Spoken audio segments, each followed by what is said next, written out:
And that is to put together an awesome entertainment channel, thereby also explaining the decision of ABC Now TV5 to move away, go in a different direction. PBA, of course, has been an integral part of the ABC programming for close to the last 5 years. And all those years, of course, memorable years. Ginebra, of course, enjoying its renaissance in the ABC5 era, so to speak. Of course, our top brass proud to have been part of the PBA history and tradition. Meantime, here's Arwin Santos inside, no go. And that's going to be last touch on Alexander. So that's a play that Air 21 has gone to in this game. Especially Chris Pacana ang babantay dito kay Arwin Santos. Definitely, not only is he taller, athletically ang layo pa ng laban. Yes, Thomas. Basket is good. So, right now, Coach Joey Chico does not want Chris Alexander on Stephen Thomas. It's too early. Apat ang foul nitong si Chris Alexander. So ngayon naman, pagkakataon ni Stephen Thomas na siya naman ang pumuntos at ibalik yung kanyang kubaran. Problem for Air 21, in a moment, ibabalik din sa laro si Eric Meng. As Thomas fails to complete the bonus free throw under 4 minutes remaining in the third period. Parang nakita ko yung nakakabatang kapatid mo nito. Yeah. Or Senator Freddie Webb, also part of this mammoth crowd. Meantime, here's Arboleda. Air 21 trying to get back in the game after watching Eric Meng go bananas in the early parts of the third quarter. Arwin Santos rattles out. Okay, see that shot of Arwin Santos, he's going away. He should be going to the ring because even if he misses, there would be a possibility na siya yung makakuha ng rebound dahil maliit si Pacana. 3 minutes remaining in the third. Pacana with the basketball. Chris Pacana on the move. And Pacana still has the ball. Pacana makes his move with a spin and a nice move to the basket. Just could not get the finish.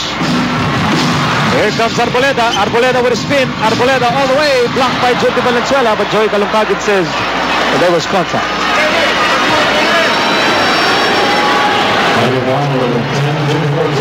Winnie's still on the floor right there, holding on to his right ankle. Ito Winnie Arboleda, tahimik na tahimik sa larong ito. Siya na yung may maraming experience when you look at Air 21, but this experience has not paid off in this game because Winnie Arboleda scoreless in the game. Also picked up a flagrant foul back in the first half.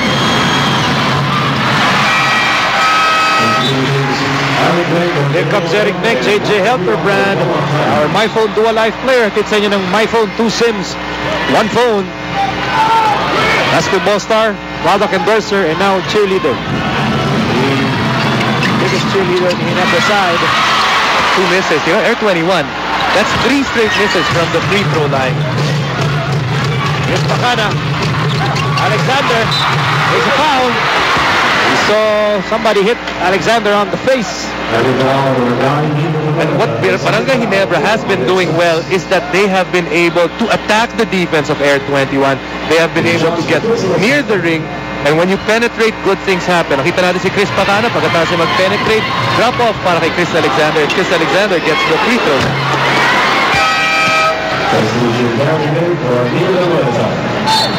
Gary David comes in para palitan si Nino Candeleta, who picked up his second personal foul. You like that substitution because you're going to make Mark Tagiwa play defense on either Gary David or Arwin Santos, and then you're going to really test itong help ni Mark Tagiwa. 4.5 remaining bago matapos ang third period. Here's Arboleda, so far been unproductive tonight. Nasa kay Stephen Thomas. Gary David, that's a push against Kagiwa. That's a good call. Of course, it happened right in front of Jess Ferrer. Kaya kita-kita yun. Jess Ferrer.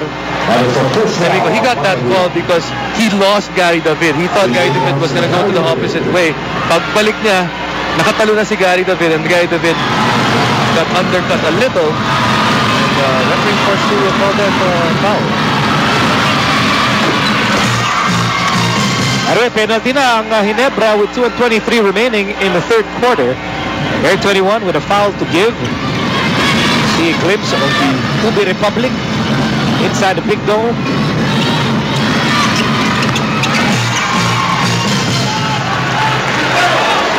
$13 points para kay Gary David off the bench for the Express. Of course, Ube Republic has only Nico Halili to thank for calling them such. Meantime, here's Valenzuela. No look pass. Turnover. Junti is hurt. Junti Valenzuela is hurt. And he's holding on to his left knee na sa ngayon nga ay balot na balot, no? Itong kaliwang tuhod ni Junti Valenzuela. And now there is an air of concern dahil biglang tumahimik ang Barangay Big Dome.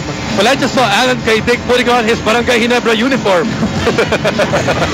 I mean, everyone in Barangay Ginebra has been getting injured, banged up in this series.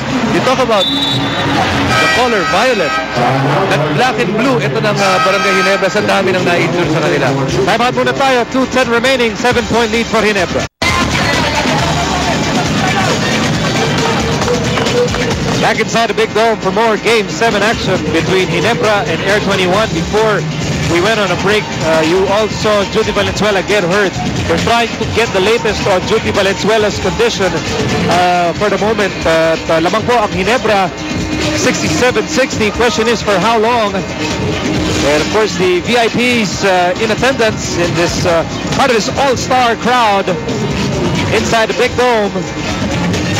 Commissioner Sonny Barrios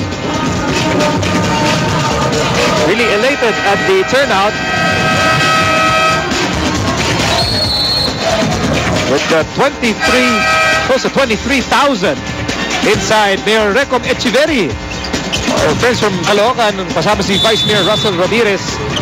As we mentioned, everybody is here inside the Big Dome to watch Game 7 of this Best of 7 series. Obviously, no tomorrow for both squads. Winner will hoist the championship trophy at the end of the game. And this Pakana with a swipe. Pakana on the move. Pakana no go. But Tagiwa is there for the putback. Well, he may not be 100%.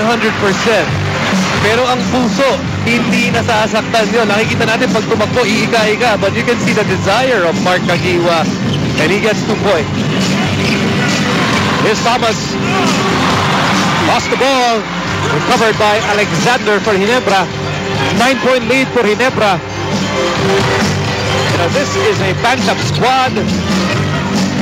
Wounded Kings leading by 9. And they go to Eric Bench once again. Here's Pakana.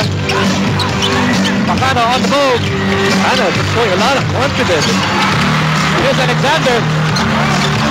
Goes up, no go. One more try here. And wait, the ball up. And now it's Chris Alexander's turn.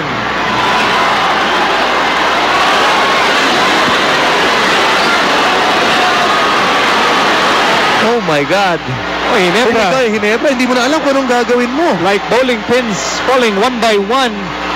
Hindi pa nga natin alam ano talaga kondisyon ni Junti Valenzuela. Now Alexander. And you know, he's holding on to that hamstring. And he's down. And he's down. He is down. Well, you're hoping he's just cramping up. Doon, ang hawak niya doon sa kanyang hamstring eh. But although we're not sure, aalamin natin yan.